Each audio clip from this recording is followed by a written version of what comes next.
Что касается помощи Ирану, то я полагаю, что мы, во-первых, в контакте с руководством Ирана, разумеется, в тесном контакте, и свою роль. Presiden Rusia Vladimir Putin menyatakan dukungan penuh untuk Iran dalam menghadapi agresi Israel dan Amerika Serikat. Moskow memperingatkan setiap serangan musuh akan dibalas dengan pukulan dahsyat.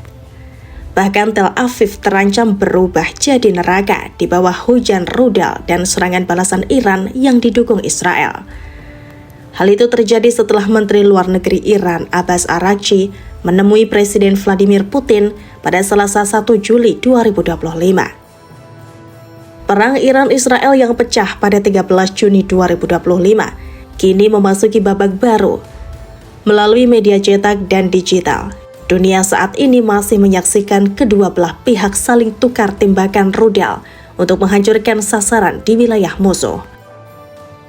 Lalu ikut campurnya Amerika dalam eskalasi dengan melancarkan serangan ke Iran menggunakan 125 pesawat militer, termasuk 7 pesawat pengebom siluman B-2 pada 22 Juni cukup mengagetkan dunia.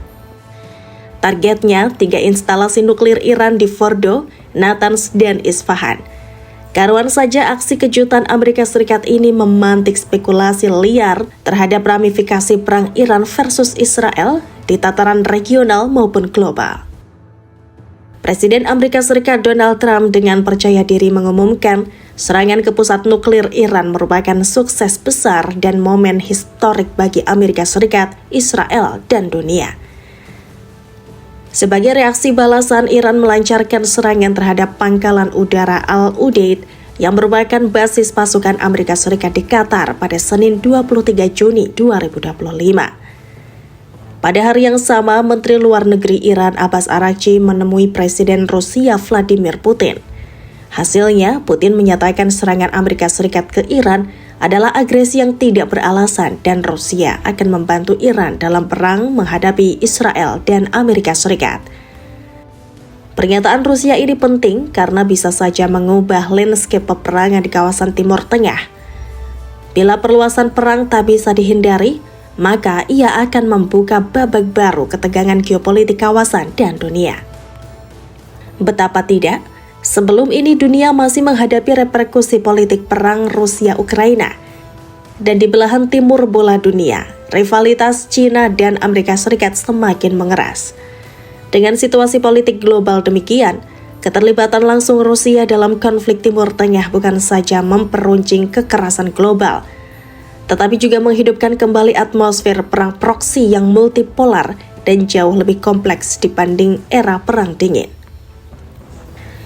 Rusia yang saat ini masih disibukkan oleh perang dengan Ukraina, justru mau membantu Iran dalam menghadapi Israel Amerika Serikat.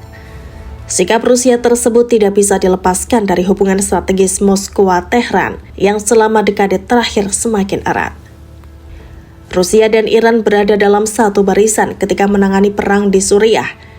Dunia tahu dalam konteks perang Suriah, Rusia merasa kehilangan muka manakala presiden dukungannya Bashar al-Assad digulingkan kubu oposisi yang dimotori Hayat Tahrir al-Syam.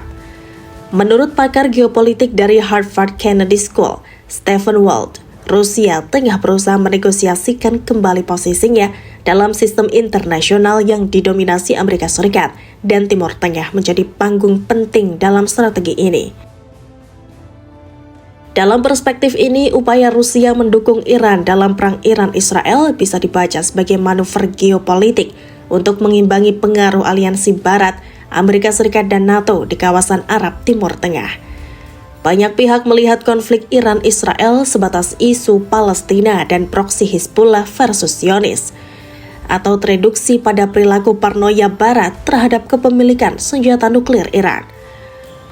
Sejatinya konflik antara dua negara itu jauh lebih kompleks, yaitu soal rivalitas sektarian dan geopolitik antara Iran dan Israel. Dengan masuknya Rusia dalam pusaran konflik geopolitik ini, lapisan kompleksitas konflik di kawasan bertambah rumit. Dalam kalkulasi politik militer dan geopolitik, Amerika Serikat tidak akan tinggal diam melihat sekutunya, Israel, terancam oleh Iran, terlebih jika disokong kekuatan nuklir seperti Rusia. Bagaimana dampak yang ditimbulkan jika perang Iran-Israel semakin parah dengan masuknya Rusia dalam pusaran konflik? Setidaknya ada 4 kemungkinan buruk yang akan terjadi. Pertama, ancaman terhadap stabilitas energi dunia. Iran adalah aktor penting di kawasan Teluk Persia, khususnya di jalur pelayaran Selat Hormuz, tempat lebih dari 20% pasokan minyak dunia melewati tiap harinya. Bersama Rusia yang juga merupakan salah satu eksportir energi terbesar dunia, keduanya memiliki potensi untuk mengguncang pasar energi global. Profesor Jeff Colgan dari Brown University menyebut, konflik bersenjata yang melibatkan Iran dan Rusia bisa membuat harga minyak dunia melambung dan memicu krisis energi baru yang berdampak ke seluruh dunia. Kedua, keterlibatan Rusia dalam konflik ini berpotensi memecah konsentrasi aliansi Barat.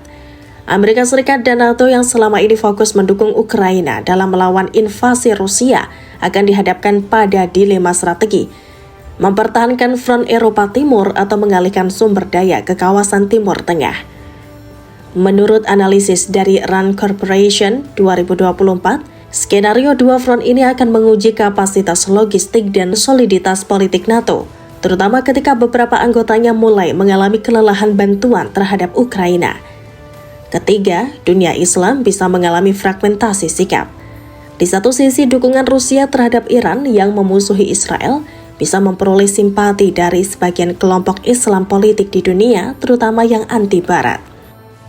Namun di sisi lain, negara-negara Arab Sunni moderat seperti Arab Saudi, Uni Emirat Arab, dan Mesir bisa merasa terancam oleh ekspansi pengaruh Iran, terlebih jika konflik berubah menjadi pertarungan ideologi antara Sunni dan Syiah.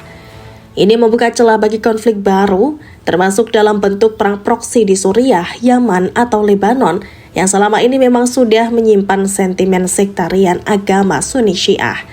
Keempat, peta aliansi global akan semakin tajam terbagi.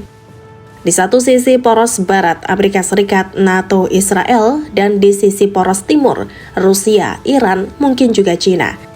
Hal ini menyerupai struktur bipolar semu yang disebut oleh pakar hubungan internasional Barry Busan, yakni sistem dunia yang meski tidak formal, terpolarisasi oleh jaringan kekuatan dan aliansi informal yang mempengaruhi tatanan global.